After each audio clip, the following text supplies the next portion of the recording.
UDPS ça parti moko ezali très dynamique. Donc tu as toujours wana pour la colober la partie pour s'assurer que parti na biso et ça koyeba na tu allez ko ça va membre ya sika puisque en tant que structure de base parmi ba rôle la biso primordial ezali recrutement ba membre.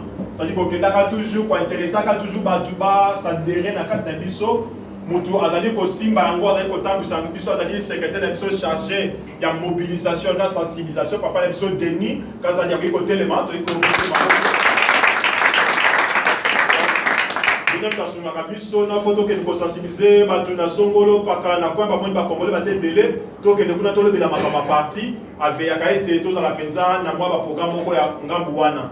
Alors azali secondaire na bato mi balé même malheureusement na moni bango awate ne ko na biso Adolphe asunga kaye na ne ko na biso Dudu Sayala ne bazala ka ba vice na ye ba sunga kaye pe na mota otala na lobby awa pour sensibiliser pour mobiliser ba ndeko pour être parti na biso et banana 4 na West 5 Mobimba. Voilà un peu les années présentation, il y a équipe sectionnaire, les années fonctionner. Alors on a coupé ce bino en termes il y a moins briefing, il y a moins circonstances. Ce qui est bien ici, bino lelo na bisika oyo, tokutana en tant que la grande famille à UDPS na 4 West 5, c'est parce que tozu honneur wana ya cause à la visiter. UDPS ezali parti oyo ne dans le bas qui tolobaka ezali état d'esprit. Donc, on a la moto bandi, il vit dans une partie dans Lubumbashi, mais ce qu'on se retrouve partout ailleurs, là où il y a UDPS, c'est votre famille. C'est-à-dire c'est votre droit, ou bien on a une animé matinée politique, dans un tempo, dans un makanisiboué, bande kobakoyo, quand il va créer l'espace, va créer le temps, parce que vous êtes en train de véhiculer une idéologie à partir.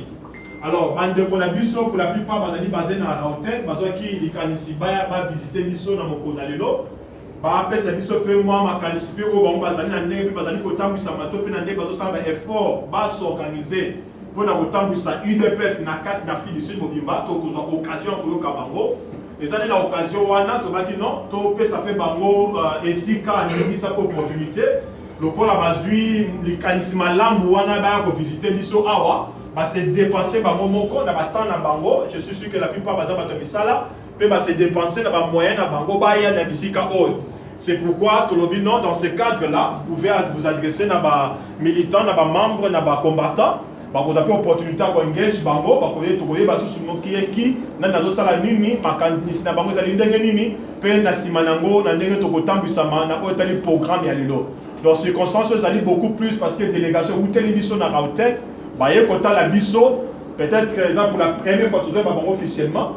Alors, ils ont dans les Seromakas, ils ont été tous à Elo Komoko, Bazana Raoten, Bazana na KwaZulu Natal, Bazana na Isenke, Dobisonion, Sobao, il y a eu des pestes aux alliés, famille Monko. Il y a des pestes viva! Viva! Donc, il faut toujours la conscience wana. Donc, il faut que la mutu porte, ce qui mutu wana a respecté Kaba Kontina, Biso Bazana Kinshasa. Ce qui mutu wana yo ke la Kaba Kontina, asa bienvenue anytime. À mon état, ma coquille a collé canal bisika ou ezali, à koya, à ko s'adresser na biso, toko sepela, toko pese mituna, toko mon appel, makanis dina zali nango, pour na otali parti na biso d'abord à l'âge, pe otali misato zali ko sala beaucoup plus na libanda ou na diaspora, précisément en Afrique du Sud. Voilà un peu ça. Donc immédiatement dans le bac, il y a un troisième point à ordre du jour cause de la présentation de délégation.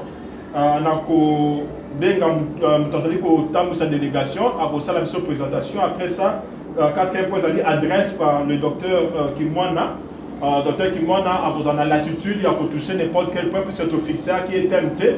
Le pôle azali visitation baye to tester beaucoup plus ningisa na makanisni ba ningi ba présenter pas na UDPS 5 à cause de l'attitude wana to largesse wana soit à toucher ba point à partir à toucher ba point actualité et yokaye dans quelques 15 à 20 minutes, donc immédiatement après présentation, après présentation adresse Wana, et puis après adresse Wana, donc ça la question-réponse, cela veut dire qu'on peut se mituna, pour toyer basusu makasi, motivation na bango, makasi na bango, na ndenge bayeli awa, topé na maloba ya ko bimisa o eza ko simba pe actualité, et beza na bete ko tuna pe et pas na ye topé na membre de surtout la délégation mituna. Donc heureusement séance Wana la question est beaucoup plus engaging. Et permettra à Bisso Penza de se sentir dans le bien et la famille de Bisso. Après, on va ça la divers, puis divers, dans le de la bino awapona, moya clôture. Alors, immédiatement, sans plus tarder, nako senga na docteur qui mwana zo bisika liboso awa bisika na telemi awa a présenter biso l'entièreté en délégation allié nango